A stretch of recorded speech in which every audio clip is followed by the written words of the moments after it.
That's a laser. You can't hold a laser, you doofus. It's time, let's grab a drink. G'day Taeries and Taerettes, welcome to another episode of Look What I Made. Today we have the Lego Star Wars set 75402, the ARC-170 Starfighter. This is featured in the Clone Wars show and episode 3 of Star Wars, obviously. This is the box. This is the set. This is the set with the box behind it. So this is the set to Starfighter. I enjoyed making it. The colours are pretty good. And you get a little R2 droid who you can't put... It's not R2, it's R4. Oh, sorry, R4 droid. But you can't put it into the ship, I don't think. Maybe it goes in here.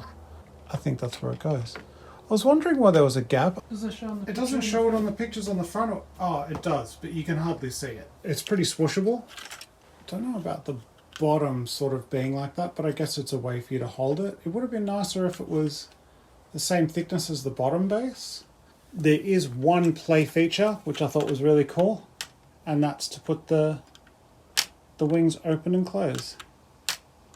When you're at the back here, there's this mechanism that you rigged up during the building process where you can push it over. It was quite intense, all the mechanisms that you had to put in here to get it to work. But the overall finished product was pretty cool. Let's see if they all fit in. I haven't even put them in yet. I wanted to see it on video so that we're all excited together. Ooh, who's that? That is Jag. You can't hold that. What is this? That's a laser. You can't hold a laser. You doofus. It's like holding a lightsaber. I was right, it's Jag. Okay, so they fit. Probably shouldn't have the gun in his hand, but it doesn't really close very well. I don't really know.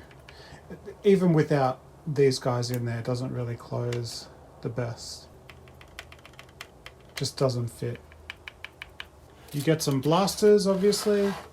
Some of these. You get some shooties. You get these, which can be moved around, I guess, to independent guns on the back of the ship. I think this is nice, this whole piece here. I don't know whether it's covered actual media or not. I like the little green thing at the bottom here, the nose piece. Makes it look good because it's, I guess that's on one of their ships has a green thing, or maybe it has it on all ships. There's a hidden pink brick in here. So notice they use pink back here too. Yeah, for the actual thrusters or whatever. Yeah. Something that I do notice that I'm not too fond with. This sticker. I didn't really put it on perfect because it's super hard to get them perfect on a rounded edge.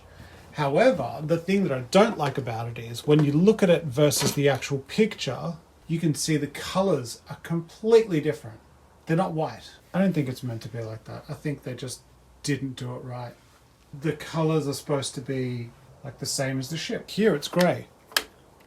I can't get behind that. That's not acceptable to me.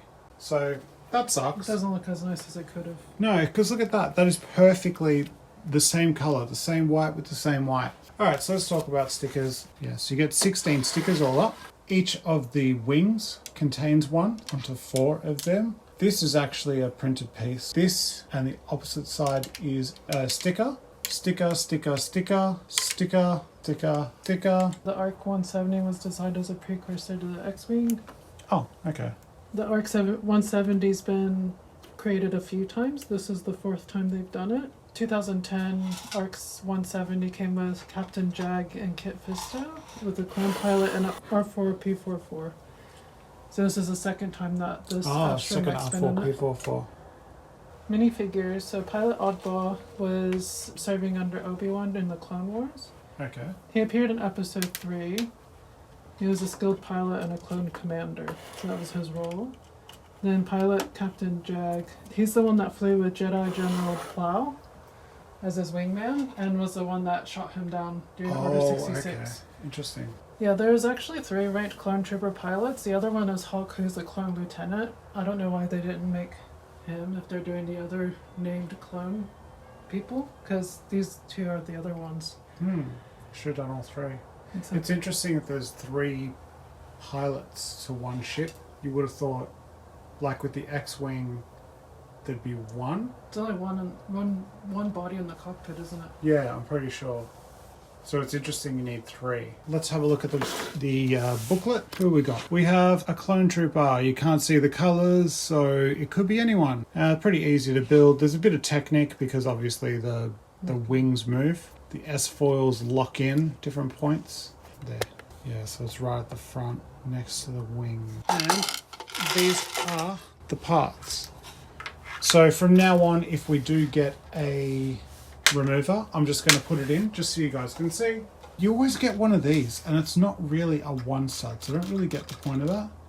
I like having extra parts, so it's fine. And you get one little laser blaster spare. That's because it breaks easily or something. Maybe? I don't know. There's a reason why they do some stuff. You get an ice skate. What do you use the ice skate for? Oh, okay. Do you know what ARC stands for? No. Aggressive reconnaissance. What's a C? Reconnaissance. Aggressive reconnaissance. Yeah. Wow. Really stretching the name there. I don't know why you'd put 2 words and make them 3. This is so stupid. Do you like the look of this? Besides I do. The stickers. I like the look of it because it reminds me of an X-Wing. Which I Did you build like. an X-Wing? Would you display this, or would you think it's better for play? It's not really iconic. That's the issue. Unless you're like a big Clone Wars fan or something. Yeah, I think it's something you'd have in a junkyard or in a museum showing what people used to use. Like old style weapons or whatever, you'd have this sort of on its own. Sort of like a hot rod. It's nice, but what are you going to put it next to? There's no Trade Federation equivalent of this ship. Like you can have the little tiny droid bomber thing or whatever they're called, but the alternative to this. Whereas in Star Wars, the newer movies, you have TIE Fighter versus X-Wing. Yeah. And it's those are iconic. Yeah. Whereas this thing, you don't really have anything. It's nice on its own, obviously. But they go away from this very quickly. Before it gets into the Star Wars movies, this is already phased out. And they've got X-Wing and TIE Fighter. Can you... So it does have some swooshability. Wow! I don't actually know the sound that it makes. This is what it looks like from below. It's a nice shape. It is a nice shape. I like how it looks like the X-Wing. And you can, if you use your imagination, you can say, okay, obviously the X-Wing came from this because it's got the same sort of oblate. Nice. Yeah, so it's good. It's enjoyable. I recommend it. That's the set, Taeries and Taerettes. I hope you enjoyed it. Let me know how you go, whether you enjoyed watching the video, whether you're going to get one, whether you care for the older style ships and stuff, whether you think you prefer an X-Wing over this, how this would go against an X-Wing in battle. Look after yourselves, look after each other, and most importantly of all, look after yourselves. Drink your milk.